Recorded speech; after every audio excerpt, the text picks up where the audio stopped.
Sa strategy ko, pag nag-negative 5% yung port, automatic hedge na para hindi na mag-bleed. Halimbawa po ito, ang negative 5% ng portfolio ko sa gold is $100.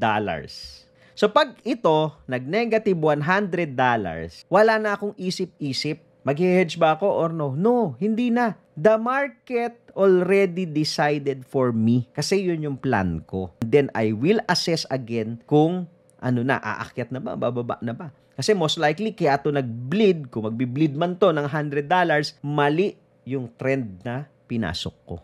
I'm wrong. So, to protect my capital, i-hedge ko yan, and then I will reassess. Either I will go long again or go short again. Pero so far, hindi ko pa po yan nagamit. Kasi umabot ako ng negative 4% lang.